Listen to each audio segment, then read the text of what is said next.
him whatsoever. This sounds awfully like the Duke in Measure for Measure, doesn't it? Yeah, exactly. Yeah. Going out and examining or trying to see for himself what goes on, and presumably he gets an ugly shock. He does get a couple ugly shocks, you know, but and he gets everything wrong too. Like, you know, everybody, he sees somebody who's like a pickpocket and he thinks he's a really nice guy and things like that. So he's not very smart in this world anyway.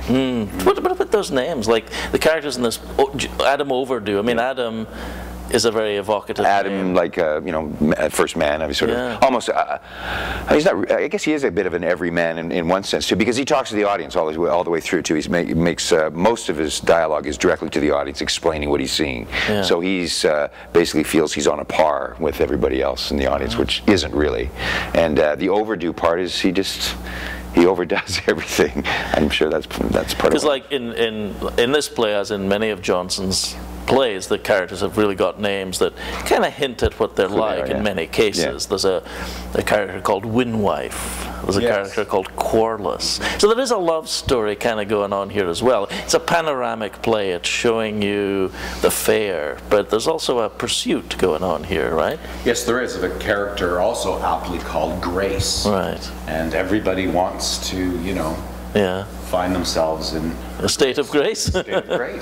And she represents, you know, the ideal woman. And he gave her many qualities that he didn't very often give his female characters. Yeah. I think he really liked Grace in a way. She's a new woman.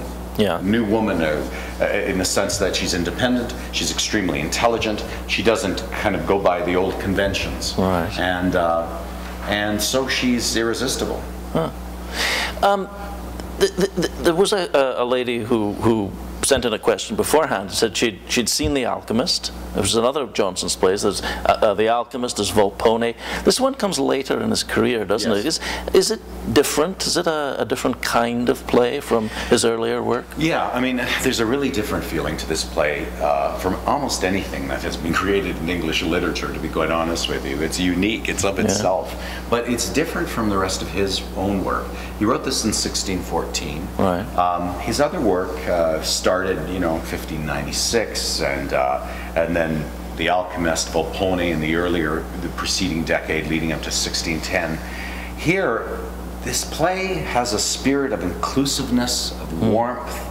While it's a satire of classes and people in London, it isn't bitter. It has a humanity to it, and at the end, after, you know, Adam Overdo finds out that he is Adam. He's a man like anybody else, and not just an overdoing justice. He invites everybody to dinner. He invites everybody to dinner. Every class is invited to his home. And so there's a spirit of generosity which is unlike the rest of Ben Jonson's work. Because his earlier work's very satirical and very, very sharp in its satire. It's almost like the arc of Shakespeare, isn't it? That sort of final, or those later plays with the spirit of reconciliation and forgiveness. Right, softening with age. Yeah. And you know, if anything, the play, in a way, and Tom and I were talking about this in rehearsal the other day, and Tom put it very well. He said, you know, at the end of this play, my character realizes they're not so different than the everyman, that they're like them, and it's in a way a plea for some tolerance. It's not that the people, the characters, the judges, the you know, the stern kind of authoritarian figures in the play that get their comeuppance, it's not like they're totally going to change. Whether it's Rabbi Bizil of the Land Busy, the Puritan, or it's Adam Overdo, or another character called Wasp. They're still going to be themselves, but by the end of the play, they've learned a little bit of tolerance. That's an important lesson. Yeah. Tom, there's another question that someone sent in that maybe I can direct partly at you, partly at Antoni. You know, we tend to think of Elizabethan, Jacobean playwrights as kind of all of a piece, you know. But in fact, I mean, the language of Jonson's plays, very different from Shakespearean language. I mean, what have you found in dealing with this? Have you ever done a Jonson play? No, I've never. This is the first I've seen. I saw The Alchemist when it was done here a little while ago. This is, well, right now it feels much more difficult.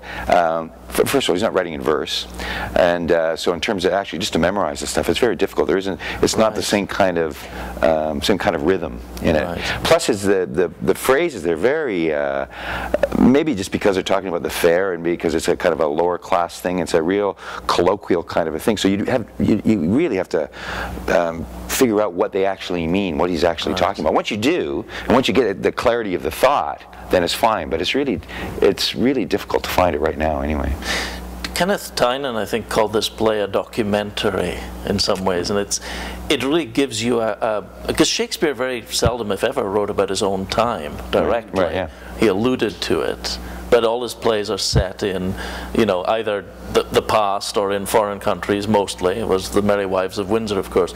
But Johnson is writing about what was for him the here and now, and capturing the way people actually talked. Right? You said it. The play's in prose; it's not in poetry. Right. No, but he did write other plays, like The Alchemist, for instance, is written in verse, and also is in verse, even though the characters are low class, which is, or the lower classes. What's interesting here is that it's almost like he needed the prose to be able to give everybody the flexibility to have very different characters. And he was a man who believed that a personal corruption was reflected in grammar and syntax. And so on the one hand, he could write beautiful lyric poetry. On the other hand, he's almost at his best when he's writing the most scatological invective. I mean, it's just delicious, but it's not polite. And he's written actual like wit. He's written like speech impediments into the actual dialogue too. So little nervous ticks. Which you never get that. I don't think you do. Well, you may be in some Shakespeare. Certainly not Shakespeare I've done that. It's always that's something you sort of say, oh God, I don't know how to make this work. I'll put a speech impediment on it. But in this one, he's actually made it right in there. Right. And it's a huge cast, really. I mean, it's like 33. Yes. Yeah. There are 33 speaking characters in the play, and not counting puppets. These are all extra. They're all extra. Do they get equity scale? There are jokes about that in the play, about how they're much less expensive than real actors, because there's so much less money goes in the care of feeding them or making them drunk than the real players. Which actually raises a point, because there's a certain amount of meta-theatricality in this play, right? I mean, it starts with the equivalent of what? The equivalent of a stage manager? Yes, the prologue has a stage manager coming out and basically telling the audience what kind of behavior he expects from them, setting up a kind of bargain with the audience. And then at the beginning of the play, we hear that there's going to be a puppet show, which is going to come out. Right. And then a little while later, Adam Overdo comes out and he says, I'm going undercover, as you put it, like the measure that you can measure for measure, or Henry V.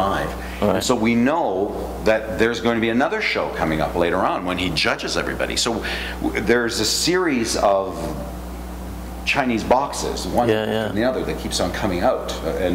And so, we're waiting for that puppet play. We're waiting for the Last Judgment. Right. There's a story within a story within a story. Well, tell me more about this puppet play. Like, where does that fit in?